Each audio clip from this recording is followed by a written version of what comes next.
Okay okay role Imtiaz Jaleel सरांनी आज तुमची भेट घेतली, काय नेमकी चर्चा झाली? उद्या त्यांचा आंदोलनात परवानगी देण्यात आली. बघा, लोकशाहीमध्ये सगळ्यांना त्यांचा मत मांडण्याचा अधिकार आहे आणि योग्य त्या अटी आणि नियम शर्तींवर आम्ही त्यांचा जो काही म्हणणं आहे त्याच्यासाठी त्यांना आम्ही परवानगी दिलेली आहे. त्यांना काही नियम अटी काय लागू केले? अटी त्या नियम आम्ही दिलेले आहेत लेखी त्यांना दिलेले आहे. ओके,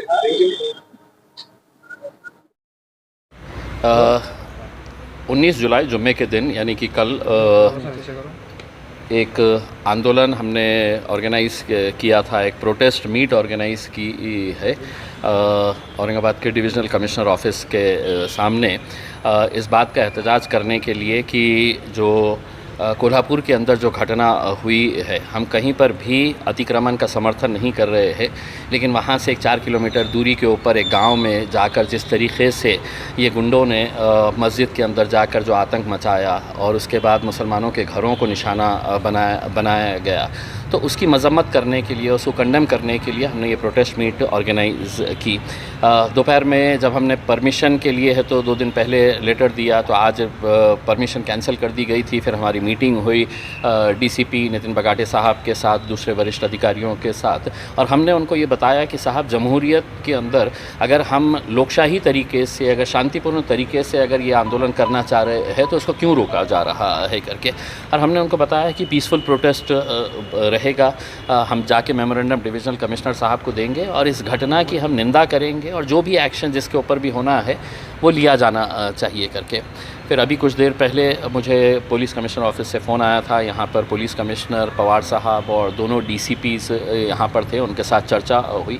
वो परमिशन ग्रांट कर रहे हैं और उन्होंने अपील की है कि शांतिपूर्ण तरीके से होना चाहिए. मैंने उनको ये आश्वासन दिया है कि हम शांतिपूर्ण तरीके से, तो मैं तमाम लोगों से ये अपील करना चाहूँगा कि कल दोपहर में 3 बजे डिविजनल कमिश्नर ऑफिस के पास आइए, क्योंकि ये एक इबादत गाह के ऊपर हमला हुआ है और हमने देखा है कि किस तरीके से, तो अगर शांतिपूर्ण तरीके से आएंगे तो हम एक पैगाम भी दे सकेंगे कि इस तरीके की हरकतों को हम कतई बर्दाश्त नहीं कर सकते हैं. अगर हुल्लड़बाजी अगर करेंगे ऐसे आंदोलनों के अंदर, तो फिर हम में और उनमें क्या फ़र्क रह जाएगा जो कोल्हापुर और गजापुर के अंदर जिस तरह की हरकतें की गई है. तो तमाम लोग कौन सी जाति, कौन सी पार्टी से ताल्लुक़ रखते हैं, किस जमात से ताल्लुक़ रखते हैं, ये मायने नहीं रखता है.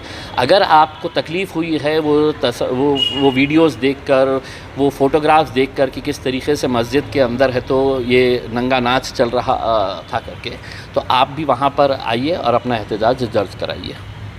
सर, तुम्ही आता पोलीस आयुक्तांची भेट घेतली, नेमकी काय चर्चा झाली? परवानगी मिळाली का? आणि काही अटी शर्ती तुम्हाला नाही, परवानगी त्यांनी अखेरकार दिलेली आहे. कारण आम्ही त्यांना स्पष्ट सांगितलं होतं की लोकशाही मार्गाने आम्ही हे एक आंदोलन करणार आहे, शांतिपूर्ण तरीकेने हे आंदोलन आम्ही करणार आहे, आमचं ते अधिकार आहे.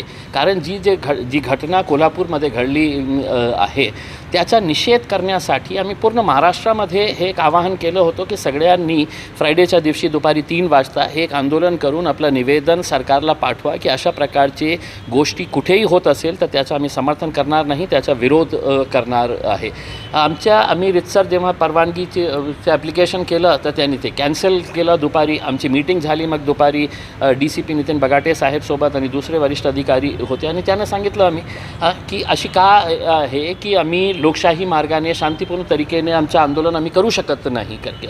तर मी आम्हाला काय सांगायचे आहे ते सांगून द्या.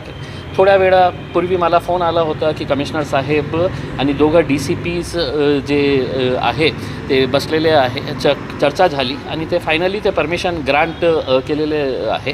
मी सगळ्यांना लोकांना आवाहन करणार आहे की उद्या दुपारी 3 वाजता विभागीय आयुक्त कार्यालयासमोर या आणि जे घटना घडलेली आहे, जे तुमची इबादतगाह आहे, जे मशिदीमध्ये ज्या प्रकारे कुराणला जाळण्यात आलेला आहे, ज्या प्रकारे जानमाजला जाळण्यात आलेला आहे, मेंबरची तोडफोड करण्यात आलेली आहे, मस्जिदीच्या मिनारची तोडफोड करण्यात आली, त्याचा निषेध करण्यासाठी आपण शांतिपूर्ण तरीकेने तिथे या. आणि एक गोष्ट, तुम्ही हुल्लडबाजी अशा प्रकारच्या निदर्शनामध्ये केलं तर ते लोकांनी जे कोल्हापूरमध्ये केलं आणि आपण काय करणार, आपण याचा निषेध करण्यासाठी हे आंदोलन बोलवलेलं आहे. तुम्हाला पोलिसांनी काही नियम अटी लागू केल्यात का? नाही, नियम काय आहे त्यांचं एकच म्हणणं आहे की शांतीपूर्ण तरीकेने तुम्हाला करायचे आहे. त्यांचं बोलण्याच्या अगोदर आम्हीच त्यांना सांगितलं होतं की साहेब, आमच्या आंदोलनामध्ये कधीही मागच्या 10 वर्षामध्ये एकही आंदोलन असा नाही होता की जे आम्ही ऑर्गनाईज केलं आणि तिथे काही गडबड झालेली आहे. मग कोणत्या आधारावर तुम्ही आमचं परमिशन ग्रांट करत नाही आहे? त्यांनाही हे गोष्ट कळली आणि त्याने सांगितलं की साहेब, आपल्या शहराचं वातावरण शांत ठेवायचं आहे. मी आपल्याद्वारे राज्यामध्ये जिथे जिथे या प्रकारचा प्रोटेस्ट मीट ऑर्गनाईज करणार आहे, आपली सगळ्यांची जबाबदारी आहे. शांतीपूर्ण मार्गाने लोकशाहीने अधिकार जे आपल्याला दिलेला आहे त्या मार्गाने आपण आपलं आंदोलन करू. तुम्ही त्या ठिकाणी जाणार होता, त्या ठिकाणी जर MIMचे इम्तियाज जलील आले तर आम्ही त्यांचं कोल्हापुरी पायथा हे मी असं चिल्लर चाललं लोकांना काय मला काही भीती नाही आहे त्यांची.